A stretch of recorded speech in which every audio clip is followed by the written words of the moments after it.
जय श्री राम दोस्तों, जय हनुमान। कैसे हो आप सब लोग। तो आज हम बात करने वाले हैं कि अगर आपने किसी नेगेटिव एनर्जी की सिद्धि कर ली है तो आपके लाइफ में क्या चेंजेस आते हैं और आपकी बॉडी में क्या चेंजेस आते हैं। कुछ चीज़ें यहाँ पर मैं हाईलाइट्स करके जाऊँगा। अगर आपके आसपास में किसी पड़ोस में किसी दोस्त में ऐसे हो रहा होगा तो उससे दूरी बना के चलिए, ठीक है। क्योंकि आजकल ना लोगों के ऊपर एक नशा सवार हो गया है शक्तियों का, और शक्तियों के चक्कर में वह नेगेटिव एनर्जी को लेके चलना शुरू कर देते हैं। लेकिन 10 साल में 5 साल में उनकी दुर्गति होनी शुरू हो जाती है, तो वह फिर बाद में भागते हैं यहाँ वहाँ कि मैं ठीक हो जाऊँ। तो ठीक है, आज उसी बारे में हम बात करेंगे। बहुत सारे नेगेटिव एनर्जी खुद आ जाती है, लेकिन उनको भगाना या उनको हटाना एक साधक के बस में होता है। लेकिन अगर आपने किसी जिन जन्नात अप्सरा यक्षिणी वेताल ब्रह्म राक्षस, इनके अलग अलग मंत्रास होते हैं। अगर आपने इंटरनेट पे आके या कुछ वीडियो देख ली और या कुछ वीडियो के द्वारा आपने कुछ जाप कर लिया इनके, क्योंकि इनकी साधना ना बहुत शॉर्ट टर्म की होती है, 3 दिन की, 4 दिन की, 10 दिन की, 5 दिन की, या अकेले कमरे में भी नहीं की जाती है। ये आपको शमशान में करनी होती है, नहीं तो आपको ये चौराहे पे बैठ के करनी होती है, और आपको आगे अग्निचिता के आसपास करनी होती है। मतलब सारी चीज़ें तो मैं नहीं बताऊंगा यहाँ पर ऐसी चीज़ें होती हैं, ठीक है। तो ये इनकी बहुत शॉर्ट टर्म की साधना होती है। अगर ऐसी कोई साधना करके सिद्धि इंटेंशनली उनको बुला रहा है तो इनको बचाना मुश्किल हो जाता है, क्योंकि इन्होंने इंटेंशनली उनको छेड़ा है। तो जब आप किसी भी यक्षिणी को, अप्सरा को, जिन जिन्नात को जब छेड़ते हो ना सिद्धि प्राप्त करने के लिए, तो वो आपको नहीं छोड़ती है। तो ये आपको लेकर ही जाएंगी। 100 की सीधी बात है, ये आपको मारकर ही जाती हैं। जब तक आप के साथ आप उनको भोग मिल रहा है, उनकी इच्छाएं पूरी हो रही हैं, तब तक ठीक है, नहीं तो ये आपको लेकर चली जाती है उसी समय। पहली चीज़ तो ये आपके अंदर, आपके स्वभाव में ये चेंजेस आएगा कि आपका ना पूजा पाठ में मन लगेगा, ना आपको कोई दोस्त यार अच्छा लगेगा। आपको बस ये लगेगा कि मैं शमशान की तरफ भागूं, ठीक है। मेरे पास ऐसे केसेस भी आए थे जिन्होंने मुझे बताया था कि मैं 2 बजे उठता था और रात को, और मेरे घर के पास में शमशान था, मैं भाग जाता था, वहीं पर बैठ जाता था, और मेरे घर वाले पूरी रात भर मुझे ढूंढते रहते थे। मुझे कोई भी होश नहीं रहता था। वह इसलिए होता था क्योंकि उसके शरीर में कोई प्रेत आत्मा थी, किसी चीज़ को उसने आकर्षित कर लिया था। वह शमशान जाया करता था, शमशान के आसपास से गुजरा करता था, तो कोई चीज़ उसको पकड़ लेती थी, उसकी वजह से वह आकर्षित हो जाता था शमशान की तरफ। हालांकि उसका इलाज हो गया, वह ठीक हो गया, लेकिन वो वहाँ जाके बैठ जाता था। तो आपके अंदर भी ये जो बिहेवियर चेंजेस है ना आने लगेगा। आपको मांस, मदिरा यानी दारू, अल्कोहल, या आपको स्मोकिंग, सिगरेट, आपको ये सारी चीज़ें पसंद आने लगेगी। इसकी स्मेल्स बहुत अच्छी लगेंगी, मांस बहुत अच्छा लगेगा आपको, कच्चा मांस बहुत अच्छा लगेगा, उसकी सुगंध बहुत अच्छी लगेगी आपको दिए से, अग्नि से थोड़ा सा दूरी बना के चलोगे। आपको मंदिर में बैठना पसंद नहीं आएगा, आप अकेले रहना बहुत पसंद करोगे। अगर आपके ऊपर किसी के ऊपर भी ये छोड़ी जाती है ना तंत्र क्रिया के द्वारा, तो ये लक्षण उसको मिलेंगे ही मिलेंगे, और सपने में उसको शमशान दिखना शुरू हो जाएगा। ऐसी शैडो दिखनी शुरू हो जाएगी धीरे धीरे उसको। शुरुआत में शैडो दिखेगी, शैडो मतलब काली परछाई घूमती हुई घर के अंदर। मैं सोया हूँ, राउंड कोई घूम रहा है, सर के ऊपर कोई बैठा हुआ है, पैरों के ऊपर कोई काली परछाई बैठी हुई है, मेरे प्राइवेट पार्ट पे कोई परछाई बैठी हुई है, कोई नेगेटिविटी बैठी हुई है, मेरे चेस्ट पे बहुत ज़्यादा दबाव बन रहा है, मेरी सांस रुक रही है, कोई एंटिटी मेरे इस पर बैठी हुई है। तो ये सारी चीज़ें उसको फील होना शुरू हो जाती है। तो इसलिए कहा जाता है कि शक्तियाँ यानी देवी देवताओं की सात्विक तरीके से पूजा कीजिए। अगर आपने कोई बिना गुरु पद्धति से अगर आपने कोई भी निर्वाण मंत्र हो गया, काली के मंत्र हो गए या बंगलामुखी के मंत्र हो गए या कोई 10 महाविद्याओं के हो गए मंत्र, तो बिना गुरु के सानिध्य में करोगे तो नेगेटिविटी पक्का आएगी। ठीक है। सातवीं मंत्र कर सकते हो, आपका जो हो रहा है ना वो डिसाइड करता है कि आप कर सकते हो या नहीं कर सकते हो। डर लग रहा है तो छोड़ दो मंत्र को, पाठ करो, पूजा करो, बहुत सारी चीज़ें हैं वो कर सकते हो। अगर किसी ने बकायदा इनको मंत्र जाप करके बुलाया तो बचना मुश्किल है फिर बेटा तुम्हारा, फिर तो आपको भगवान भी नहीं बचाएगा।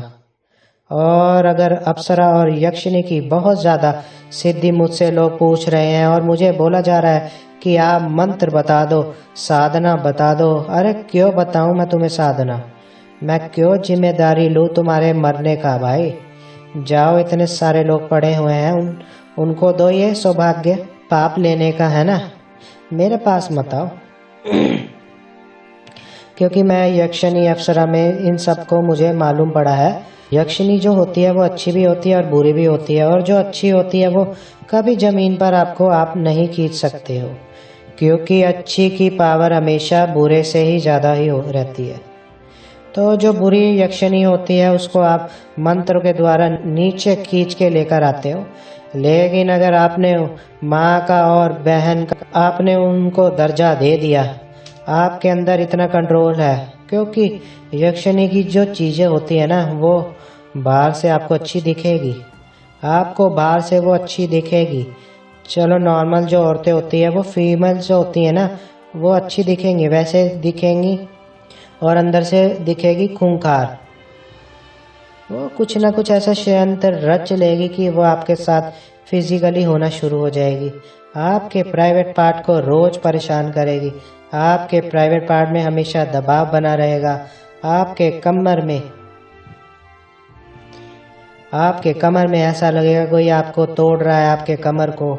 आपके अंदर से जो आपके वीर्य जो होती है वो स्पर्म होती है, उसकी काउंट लेवल कम होनी शुरू हो जाएगी, शरीर दुबला हो जाएगा, फेस का पूरा रौनक खत्म हो जाएगा, फेस काला पड़ जाएगा, शरीर पीला पड़ जाएगा, फेस में पूरा गड्ढा पड़ जाएगा, आंखों के नीचे, गालों के नीचे, इधर पड़ जाएंगे, उधर पड़ जाएंगे, आपका पूरा शरीर कंकाल जैसा बनना शुरू हो जाएगा।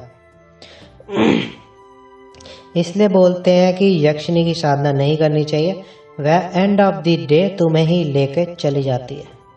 अब बात होती है अप्सरा की। जो जिन लोगों को लग रहा है कि ना अप्सरा बेटा, अप्सरा ना इतना आसान नहीं है, उसको नहीं खींच सकते हो तुम, अप्सरा के चक्कर में आ जाती है चुड़ैले, अप्सरा का रूप धारण करके, हाँ ना, पर्सनैलिटी रहती है उनकी अप्सराओं की, दिखने में तुमको ना पूरी परी जैसी दिखेगी, अप्सरा दिखेगी, सब दिखेगी। उनके अंदर बहुत गंदी पना होता है, वह बहुत गंदे होते हैं, उनको सिर्फ गंदे भोग चाहिए। वो आपको बोलेंगे मांस खा, मुझे खाना है, तो वो आपके शरीर में बैठ के मांस खाएंगी। वो बोलेंगे कि जा इसके यहाँ से ये चीज़ लेकर आ, मुझे ये चीज़ चाहिए, तो वो आपको जाकर लेकर आना पड़ेगा। फिर आपके वो शरीर से छेड़छाड़ करेगी, तो वो आपके वाइफ को आपके पास नहीं आने देगी, आपके बच्चों को आपके आसपास नहीं आने देगी।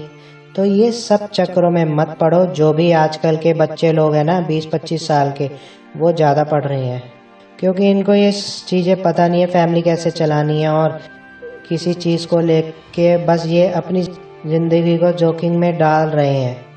क्योंकि आज के टाइम पे 2 पैसा कमाना मुश्किल है, तो सोच रहे कि हम किसी प्रेत की सिद्धि कर लेते हैं, भूत की प्रेत की कर लेते हैं, और उनको हम माँ और बाबा घोषित कर देते हैं और पैसा कमाए। ऐसा नहीं होता। प्रेत अपनी चाल चलता ही है, अपनी जो रंग रूप है वो दिखाता ही है। ठीक है।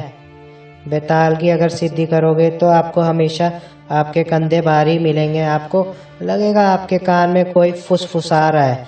कंठ पिशाचनी भी बोलती है, आपके कान में आके आपके खून निकाल देगी, इतना बोलती है। आजकल लोग कंठ पिशाचनी की बहुत साधना कर रहे हैं। मेरे पास भी आए थे, मैंने उनको मना कर दिया। मैंने कहा कि आप करो जो करना है, बट मेरे पास नहीं आना दोबारा प्लीज़। मैं कुछ नहीं कर सकता इस चीज़ के लिए। कान पिशाचनी भी आपके कान में दिन भर बोलती रहेगी, आपकी जिससे मृत्यु भी हो जाएगी, आपका कान से खून भी निकलेगा, जिंदगी आपका बर्बाद करके रख देगी और आप इस चीज़ से बाहर भी नहीं निकल सकते। और भी बहुत सारी चीज़ें होती है, मिशानी क्रिया होती है, चुड़ैल होती है, परियां होती है, ठीक है, वीर बुलाकी होते हैं। ये सारी चीज़ें वीर बुलाकी भी अच्छे में भी चलते हैं, बुरे में भी चलते हैं, क्योंकि मिशानी क्रिया होती है, इसमें मिशान में रहते हैं ये। अगर इनको किसी ने छेड़ा, मिशान से बाहर लेकर आए, किसी तांत्रिक ने या किसी छोटे बच्चे ने जानबूझ के इसको छेड़ दिया या गलती से भी इनको छेड़ दिया, भोग दे दिया, तो ये तुम्हारे साथ चलने लग जाते हैं वीर बुला के। तो इन्हें आपको हमेशा सपने में ऐसा दिखेगा कि एक बच्चा है जो छोटा सा है, वो आपको बार बार दिखने लगेगा, गोरा सा है, उसका चेहरा गोल है, हाइट कम है पर उसका चेहरा गोल है। कच्चे कलब का भी ऐसा ही होता है, कच्चे कलब की भी आंखें बहुत ब्राइट होती है, बहुत बड़ी होती है।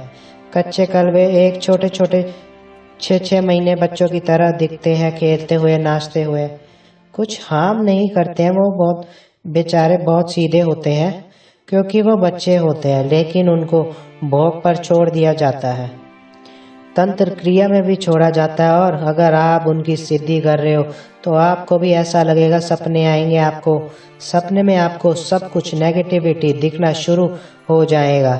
आपको जो आपका जो व्यवहार होगा, स्वभाव होगा, आपको गुस्सा बहुत ज़्यादा आएगा, आपको अल्कोहल पीने का बहुत मन करेगा, आप बहुत उखड़े उखड़े रहने लग जाओगे, आपके अंदर इंसानियत ख़त्म होना शुरू हो जाएगी, आप हैवान बनना शुरू हो जाओगे, दूसरों को देख के जलना शुरू हो जाओगे, या एक तरीके से कहूँ तो आप शमशान में ही वास कर लोगे। आपको पसंद नहीं आएगा यहाँ पे रहना, मतलब एक तरीके से आप पूरा ख़त्म होने वाले हो, ऐसा हो जाएगा आपको।